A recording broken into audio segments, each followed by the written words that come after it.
इंसान को स्वस्थ रहने के लिए स्वच्छ हवा, स्वच्छ पानी और स्वच्छ भोजन की आवश्यकता होती है। ऑर्गेनिक भोजन का इस्तेमाल करें तो हमारे शरीर में कोई रोग नहीं आ सकता। अगर हम लोहे के बर्तनों में अगर खाना पकाते हैं तो हमें आयरन की कभी गोलियां खाने की आवश्यकता नहीं होगी। हमारे बात करूँ कोलेस्ट्रॉल की, तो देशी गाय का घी आप दबा के खाइए, कोई कोलेस्ट्रॉल नहीं बढ़ेगा, उल्टा घटेगा। 2 साल 8 महीने पहले मेरे सिर की 3 नसें फट गई थी। नमस्कार दोस्तों, आप देख रहे हैं खबर किसान की यूट्यूब चैनल। मैं हूं आपका दोस्त अंकित शर्मा और आज हम आप पहुंचे हैं हरियाणा के ही एक जगह सोनीपत के गांव प्रीतमपुरा में और हमारे साथ मौजूद हैं रवि खापरा जी। रवि खापरा जी से हम जानेंगे कि कैसे हम जैविक भोजन और देसी गायों की मदद से अपने जीवन को बिना किसी दवाइयों के, एलोपैथी के या किसी सर्जरी के स्वस्थ रह सकते हैं और अपना जीवन में अपनी दिनचर्या को सुधार कर कैसे हम दीर्घायु हो सकते हैं। तो बहुत बहुत स्वागत है आपका रवि जी। वंदे मातरम जी। वंदे मातरम। आपसे मिलने की काफी इच्छा थी। हम जानना चाह रहे थे कि आखिर हमने काफी सारी वीडियो बनाई जैविक खेती को लेकर और देसी गाय के गौपालन को लेकर, लेकिन आप इन सबको मिला के एक निचोड़ के साथ में एक ऐसा कुछ काम कर रहे हैं। तो एक बार बताइए कि आप क्या क्या चीजें करते हैं। देखिए जी, मैं सबसे पहले तो लोगों को ये बताना चाहता हूँ कि बिना दवाओं के स्वस्थ रहा जा सकता है। जो आपका भोजन है वो औषधि है जी। औषधि कभी भोजन नहीं हो सकती जी। तो भोजन को औषधि कैसे बनाया जाए, एक तो ये होता है कि आप ऑर्गेनिक भोजन का इस्तेमाल करें, अन्न का इस्तेमाल करें, कहने का भाव ये है। दूसरा ये है कि पानी का स्वस्थ पानी हो, स्वच्छ पानी हो अपना, और स्वच्छ हवा हो जी। हवा, पानी और भोजन, ये तीनों ही चीज़ें हमारी मूलभूत हैं। ठीक है जी। एक इंसान को स्वस्थ रहने के लिए स्वच्छ हवा, स्वच्छ पानी और स्वच्छ भोजन की आवश्यकता होती है। वात, पित्त, कफ सभी इन्हीं के कारण बिगड़ते हैं। ठीक है जी। वात बिगड़ता तो 80 रोग आते हैं, कफ बिगड़ता तो 20 रोग आते हैं, और आपका अगर पित्त बिगड़ता है तो 40 से 48 रोग आते हैं। तो मायने ये है कि अगर आपका भोजन अगर स्वस्थ है, हवा स्वस्थ है और आपका पानी अगर स्वच्छ है तो आपको कोई रोग आ ही नहीं सकता। आपके शरीर के अंदर जो कचरा भरा पड़ा है उसकी सफाई आप करा दीजिए। अंदर जैसे शरीर में, जैसे हमारा शरीर कचरा इकट्ठा करता रहता है भोजन में, मतलब जैसे हमने जैसे बिना ऑर्गेनिक भोजन अगर जो हमने अनाज अगर जैसे इस्तेमाल कर रहे हैं, क्योंकि ऑर्गेनिक सभी के पहुंच में नहीं है आजकल, और ना ही लोगों को मतलब इतनी ज़्यादा जागृति है। तो मेरा कहने का भाव ये है कि अगर हम ऑर्गेनिक भोजन का इस्तेमाल करें तो हमारे शरीर में कोई रोग नहीं आ सकता। और अभी बात कर रहे थे हम, तो आपने बताया कि किन किन बर्तनों का इस्तेमाल हम करें अपने खाने को बनाने के अंदर, आपके अनुसार क्या क्या है? खाना बनाने के लिए सबसे उत्तम है कि हमें लोहे के बर्तनों का इस्तेमाल करना चाहिए या फिर मिट्टी के बर्तनों का इस्तेमाल करना चाहिए। काली मिट्टी हो तो सर्वोत्तम है। और उसके लाभ क्या क्या हैं? इसमें खाना पकाने के अपने अपने मतलब अलग अलग लाभ हैं। जो जितने भी माइक्रोन्यूट्रिएंट्स हमारे शरीर को चाहिए, अगर हम मिट्टी के बर्तनों में अगर खाना पकाते हैं तो वो सारे माइक्रोन्यूट्रिएंट्स हमारे उसी बर्तन से पूरे हो जाते हैं। हमारा जो भोजन जो है कि आयरन के कैप्सूल्स लेने की जरूरत नहीं अगर हम अगर हम लोहे के बर्तनों में अगर खाना पकाते हैं तो हमें आयरन की कभी गोलियां खाने की आवश्यकता नहीं होगी। हमारे शरीर में आयरन भरपूर होगा। लेकिन आजकल लोगों के पास समय का बड़ा अभाव है। लोग अपनी दिनचर्या पे आजकल बस फास्ट फूड मंगा लिया, ऑर्डर कर लिया, कुछ घर में पकाना नहीं चाहते। तो कोई ऐसा जरिया नहीं है कि कैसे लोग इस चीज को फॉलो कर पाए, जैसे हमारे बड़े पूर्वज करते थे और उनकी आयु भी बड़ी दीर्घायु होती थी, उनका शरीर कदकाठी काफी अच्छी होती थी। तो आजकल का युवा कैसे करे इस काम को? देखिए भाई साहब, ऐसा कि सबसे पहले तो जैसे जो हमारी माताएं बहनें हैं ना, हमें उनको प्रशिक्षण दिलवाना चाहिए रसोई विज्ञान का। अगर रसोई विज्ञान अगर उनके पास होगा तो हमें कोई समस्या नहीं आएगी। अब मान लीजिए घर में 5 बंदे हैं तो 5 बंदे अलग अलग तासीर के होते हैं। कोई वात की तासीर का, कोई कफ की तासीर का, कोई पित्त की तासीर का। अब किसी माता बहन को अगर ये मालूम है कि जैसे रसोई विज्ञान का पता है, पूर्णतः ज्ञान है, तो वो ये सुनिश्चित कर लेगी वात के रोगी को या वात की प्रवृत्ति वाले व्यक्ति को कैसा भोजन देना है, पित्त वाले को कैसा देना है और कफ वाले को कैसा भोजन देना है। थोड़ा सा परिवर्तन करना है। भोजन वही है लेकिन उसके तासीर में परिवर्तन किया जाता है। अगर उनके तासीर को सम कर दिया जाए तो एक उदाहरण के तौर पे बताइए कि जैसे क्या भोजन, आप एक उदाहरण बताइए। उदाहरण के तौर पे जैसे मान लो कोई वात का रोगी है, तो वात के रोगी को घी दिया जाता है भोजन में, उसको ज़्यादा घी वाला भोजन दिया जाए। उसको मटर है, गोभी है या बैंगन है वो सब ना दिया जाए, या उसको शाम के टाइम में सलाद ना दी जाए। जो कंदमूल वगैरह है जी, वो वात को बढ़ाएंगे। अच्छा, 12 बजे के बाद जी। अब अगर कफ का कोई रोगी है तो उसको हल्दी वाला दूध, बेसन का हलवा वो उसको दिया जाता है कफ के रोगी को, कफ को शांत करने के लिए। गर्म भी होता है ये। जी जी। और मैं अगर बात करूं कि अगर मान लो ये इनके साथ साथ अगर धातुओं पे भी अगर काम किया जाए, जैसे धातुओं की मैंने बात की थी कि लोहे के बर्तनों की, ऐसे आभूषण भी तो हमारी माताएं बहनें पहनती हैं, तो आभूषणों से भी चिकित्सा होती है।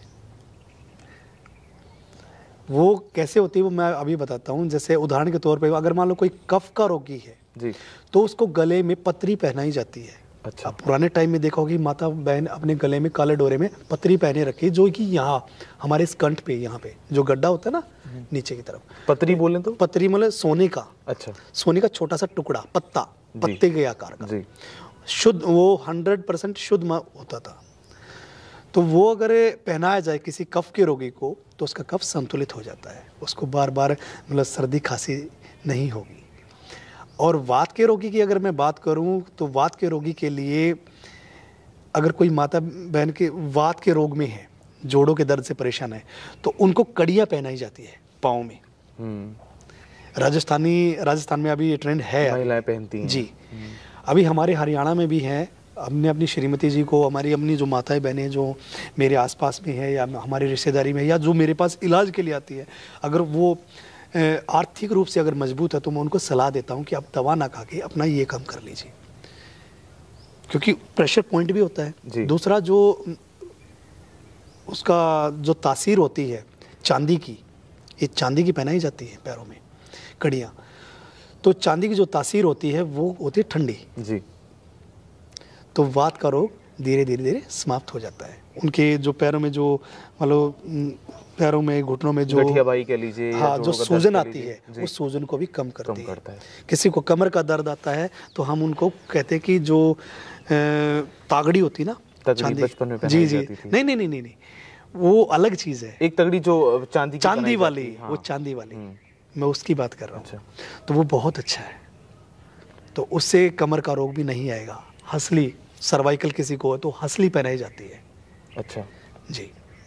और एक चीज और, आजकल जैसी जो बीमारियां चल रही हैं, दर्शकों ने भी हमसे काफी पूछा था, बीपी, शुगर और फिर उसके साथ में एक हार्ट की समस्या, तो ये 3 समस्या तो आजकल बड़ी नॉर्मल हैं। और जब भी हम डॉक्टर के पास जाते हैं तो आप ही बता रहे थे कि एक बार जब डॉक्टर स्टार्ट करता है दवाई तो वो ये कह के स्टार्ट करता है कि ये तो जिंदगी भर खानी है आपको। देखिए, अगर वो मान लो अगर किसी का इलाज, उसको ये अगर कोई डॉक्टर किसी को सलाह दे दे कि भाई आप घी खा लो देशी गाय का, पता उनको भी है कि देशी गाय का घी अगर खाएंगे तो हार्ट मजबूत हो जाता है, ठीक है, लेकिन वो बताएंगे, वो तो बिल्कुल मना कर देते, कहते हैं आपको कोलेस्ट्रॉल बढ़ जाएगा, हार्ट अटैक आ जाएगा। देखिए, अगर मैं बात करूं कोलेस्ट्रॉल की तो देशी गाय का घी आप दबा के खाइए, कोई कोलेस्ट्रॉल नहीं बढ़ेगा, उल्टा घटेगा, क्योंकि इसका जो हमारे शरीर का जो टेम्परेचर है वो है 37 डिग्री का, और जो गाय के घी का जो मेल्टिंग पॉइंट है वो है 36 डिग्री का, तो तरल अवस्था में रहेगा, तो ब्लॉकेज को तोड़ने में कारगर है, तो कोई दिक्कत नहीं आएगी इससे। ये भ्रांतियों पर लोगों को ध्यान देना चाहिए कि आज रवि जी बता रहे हैं इसको कि ऐसा कुछ भी नहीं होता। गांव में तो लोग खाते ही हैं। बिल्कुल। मेरे दादाजी की उम्र तकरीबन 75 साल की थी, उनकी कुल्ली टूट गई थी किसी कारणवश, तो डॉक्टर ने उसको मना कर दिया, पर लेकिन मेरे दादा ने कभी बंद नहीं किया, फिर भी वो निकाल गए, 1.5-2 साल नहीं, फिर भी निकाल गए और अच्छे भले हो गए थे। तो आपकी इस मुनिस्थली में किस किस तरीके के लोग आए हैं जिन्होंने आपसे इलाज कराया, जिन्होंने आपका परामर्श लिया और वो आज की डेट में स्वस्थ हैं? क्योंकि हम भी किसी आपके ऐसी किसी पेशेंट्स कह लीजिए या आपसे जुड़े हुए आपके भक्त कह लीजिए, उनके थ्रू आए थे, उन्होंने बताया कि आप काफ़ी अच्छे काम कर रहे हैं, देश की, राष्ट्र की सेवा में, समाज की सेवा में काम कर रहे हैं। तो अपना कुछ अनुभव ऐसा साझा करिए कि आपने कितने लोगों को अब तक स्वस्थ किया है या अच्छा मार्गदर्शन दिया। देखिए, मैंने कभी गिनती नहीं की भाई साहब, पर और मैं करना भी नहीं चाहता, क्योंकि मैं तो ये काम करता हूँ कि नेकी कर दरिया में डाल। बहुत सुंदर सोच है आपकी। तो अगर एक इंसिडेंट की मैं बात करूं कि मैं इस सोच में कैसे आया, ये सोच मेरी पहले नहीं थी, ये बाद में मेरे को कन्वर्ट होना पड़ा। होना पड़ा का मतलब ये है कि मेरे गुरुओं ने मेरे को ज्ञान दिया, उस ज्ञान से मैं यहाँ हूँ। और जो ज्ञान मेरा अभी यहाँ अभी जैसे मैं आपसे साझा कर रहा हूँ, ये भी मेरे गुरुओं का ही है, जो पीढ़ी दर पीढ़ी या गुरु शिष्य परंपरा से हमारे अंदर है, वो आगे बढ़ती चली जाती है। वो आगे बढ़ाना हमें जी, अपने बंधु को स्वस्थ करना है। 2 इंसिडेंट मेरे जीवन में हुए हैं। एक तो 2 साल 8 महीने पहले मेरे सिर की 3 नसें फट गई थी। मैं एकदम डेड था। मेरे माँ बाप, मेरे भाई बहन, मेरी श्रीमती जी, मेरे बच्चे सब कुछ थे, लेकिन मेरे को ये लग रहा था कि कुछ तो कमी है, जबकि मेरा कोर्स मतलब अधूरा था उस टाइम पे। तो मेरे आचार्य ने मेरे को पहले ही बता दिया था कि बेटा आप अपने ना थोड़ा सा पित्त का और वात का ध्यान रखो। तो मैंने दिनचर्या में सुधार तो किया, लेकिन वो उतना नहीं हो पाया, किसी बहुत सारे कारण रहे जिस वजह से मेरी नसें फटी थी। तो मात्र 6 दिन में मेरा 30 किलो वजन टूट गया था। गर्दन से ऊपर का जो हिस्सा है वो एकदम डेड था। तो एक तो मैंने ये किया कि मैंने अपनी पैथियों का जो इस्तेमाल किया, नेचुरोपैथ का इस्तेमाल किया। मैंने उसमें 8 से 10 पैथियाँ मैंने लगाई थी। 4 मेरे आचार्य थे जो फ़ोन से मेरे संपर्क में थे। बाकी मेरी गौमाता थी जिसने मेरा जीवन बचाया। और उस टाइम पे मैंने एक शपथ ली थी कि मैं समाज के हित में काम करूँगा, लोगों को स्वस्थ करूँगा अगर मेरा जीवन बचता है तो मेरा जीवन बचा और मैंने बहुत जल्दी रिकवरी भी की और आज आपके सामने हूँ। दूसरा इंसिडेंट है मेरी माँ का। मेरी माँ की भी मतलब 3 नसें फटी थी, गले की, स्पाइनल की और राइट साइड ब्रेन की। उनको पैरालाइज का अटैक आ गया था, तो लेफ़्ट साइड उनका पूरा ब्लॉक हो गया था। तो मैं काफ़ी लेके उनको घूमा कि भाई ये वैद ठीक कर देगा, वो डॉक्टर ठीक कर देगा। उनका हमने MRI, CT स्कैन जो भी करना था वो हमने कराया संजीवनी उसमें लैब में। तो उन्होंने सलाह दी कि भाई आप इसको रोहतक ले जाओ। तो रोहतक कोई डॉक्टर है, जैसे आप मॉडल टाउन शीला बाईपास से मॉडल टाउन की तरफ जाओगे, फाटक क्रॉस करोगे तो बैंक के साथ में ही उसका हॉस्पिटल है। मेरे को नाम अभी याद नहीं, वो रशिया से डिग्री लेके आया। तो रात के 9:30 पौने 10 का टाइम था। तो मेरी माँ एकदम डेड थी, उसको चेयर पे या स्ट्रक्चर पे लेके हम वहाँ पे गए थे। तो मैं रो रहा था। उस टाइम पे मेरे को ज्ञान नहीं था इतना, सिर्फ इतना था कि भाई हार्ट अटैक, मैंने राजीव भाई को सुना हुआ था। तो उस डॉक्टर ने मेरे को बोला कि ये मरने वाली है। तो मैंने कहा कि ठीक है, मरना जीवन जीना तो भगवान के अधीन है, आप ये डिसाइड नहीं कर सकते, अभी आप क्या कर सकते हो वो देखो। बोले जी हम बचा लेंगे इनको, 22.5 लाख रुपए आप जमा करा दीजिए। तो उस टाइम में मेरे पास पैसे नहीं थे इतने ज़्यादा, क्योंकि 22.5 लाख रुपए कोई कम रकम नहीं होती एक साधारण परिवार के लिए। तो बस मैंने उनको यही बोला कि जैसे गर्मी का समय था, तो मेरी माँ को तकरीबन पानी पिए भी हो गए थे, तकरीबन 18 से ऊपर घंटे हो गए थे, क्योंकि रात की फटी हुई थी। तकरीबन 1 से 1:30 बजे के आसपास उनकी नस फटी थी, वो जो उनकी हालत हुई थी। तो पूरा दिन और फिर रात का कुछ समय 9:30 पौने 10 तक का, तो ये घंटे काउंट कर लीजिए आप।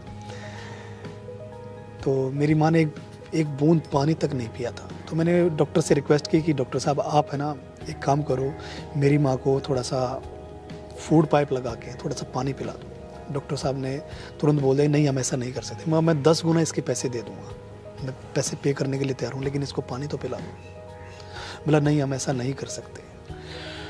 तो ये 2 इंसिडेंट मेरे जीवन में हुए। फिर मैं अपने आचार्य जी से मिला, मैंने कलरी पैटू से भी वालों से भी संपर्क किया कि भाई उनके पास कोई टेक्निक है या कोई ऐसा वैद्य है जो इसको ठीक कर सके मेरी माँ को। तो उन्होंने कहा कि इसको अभी ये मरेंगी नहीं, ये जिंदा रहेंगी। अब इतना समय निकल गया, क्योंकि 1 हफ्ता का समय बीत चुका था जब मैंने उनसे बात की। फिर मेरे आचार्य जी वीरेंद्र सिंह से मेरी बात हुई, जो हरिद्वार में रहते हैं। तो मेरी जब उनसे बात हुई तो मेरे पहला ही उनका एक सवाल था मेरे से कि आप आयुर्वेद क्यों सीखना चाहते हैं, कहना। तो मैंने कहा कि मेरी माँ बीमार है, तो मैं अपनी माँ के लिए आयुर्वेद आचार्य बनना चाहता हूँ। या मेरे को नहीं बना सकते तो आप ठीक कर दीजिए। तो सामने से मेरे आचार्य ने कहा कि पैसे कमाना चाहते हो? नहीं, पैसे की तो कोई बात ही नहीं है, पैसे मेरे को नहीं कमाने। तो मेरे आचार्य ने मेरे को कहा कि आपकी माँ तो ठीक हो जाएगी, लेकिन भारतवर्ष में कितनी ऐसी माताएं हैं, बहनें हैं जिनके पास पैसे नहीं है, तो उनका क्या? आप तो अपनी माँ को बचा लोगे, आप तो उनके बेटे हो, या आप इस काबिल हो कि उनको ठीक कर लोगे, और हमारे पास आए हो तो हम जरिया बताएंगे आपको, तरीका, हम आपको आयुर्वेद सिखाएंगे जी। तो उनके सानिध्य में मैं रहा, तो उन्होंने मेरे को एक जो गाइडलाइन दी, तो आज मैं जिस पोजीशन पे हूँ। अब मेरे पास आपका सवाल था कि किस किस प्रकार के लोग आते हैं मेरे पास यहाँ, मतलब बिल्कुल खाली भी आते हैं बंदे जिनके पास पैसे नहीं है, जिनके पास पैसे नहीं है। मुनिस्थली जो मुनिस्थल नाम की जो संस्था मैंने खोली है, इसमें उन बंदों का फ्री में इलाज किया जाता है, उनसे कोई पैसा नहीं लिया जाता, कभी भी नहीं लिया जाता। और इसमें मोटापे के भी आते हैं, इसमें शुगर के भी आते हैं, इसमें कोलेस्ट्रॉल के भी आते हैं, इसमें घुटनों के दर्द के भी आते हैं, इसमें कमर के दर्द के भी आते हैं। ऑल ओवर सभी तरह के बंदे आते हैं। जो जितनी भी बीमारियां हैं, 148 जो बीमारियां हैं, उन वात पित्त कफ सभी के रोगी आते हैं और यहाँ से इलाज करवा के जाते हैं। जो हमारी पैथी पे चलता है, धैर्य रखता है, हम पे विश्वास रखता है, तो गौ माता की कृपा से वो ठीक भी होता है। बहुत अच्छी बात। देखिए, हम कोई दवा नहीं दे रहे, हम उसके भोजन को, उसकी ऋतुचर्या, दिनचर्या, आहारचर्या को तो सुधार रहे हैं जी। उनको एक तरीका ही तो बता रहे हैं, उनके शरीर में जो कचरा उसकी सफाई तो कर रहे हैं। मनुष्य को सच में मनुष्य बनाने की प्रक्रिया जो है कि उसको तो क्या ये मुहिम है, कैसे रहना है जी। तो ये थे हमारे साथ रवि खापरा जी, जिन्होंने बताया कि कैसे नेचुरोपैथी की मदद से, कैसे जैविक भोजन की मदद से, कैसे अच्छी दिनचर्या और कैसे आपकी जो खाने की थाली है उसमें सुधार करके देसी गौ माता को उसमें कहीं ना कहीं जोड़ के आप स्वस्थ रह सकते हैं, अच्छा जीवन व्यतीत कर सकते हैं। अगर आप भी चाहते हैं और आपके पास भी कोई ऐसी समस्या है, किसी ऐसी बीमारी से ग्रस्त हैं, तो नीचे कमेंट बॉक्स में और डिस्क्रिप्शन में हम आपको रवि खापरा जी का पूरा पता, उनका नंबर दे देंगे। आप भी यहाँ पर आके मुनिस्थली में अपना इलाज करा सकते हैं, इनसे मिल सकते हैं और इनसे अधिक से अधिक ज्ञान ले सकते हैं। आशा करते हैं आपको हमारी वीडियो पसंद आएगी। अगर आपको हमारी वीडियो पसंद आए तो उसको प्लीज़ लाइक करें, कमेंट करें, शेयर करें, हमारे चैनल को प्लीज़ सब्सक्राइब करें और अधिक से अधिक इस वीडियो को अपने लोगों तक पहुंचाएं ताकि वो स्वस्थ रह सकें और अच्छा जीवन व्यतीत कर सकें। अगर आपके पास भी ऐसी कुछ कहानी है जो आप हमसे शेयर करना चाहते हैं तो प्लीज़ हमको बताएं। धन्यवाद। वंदे मातरम।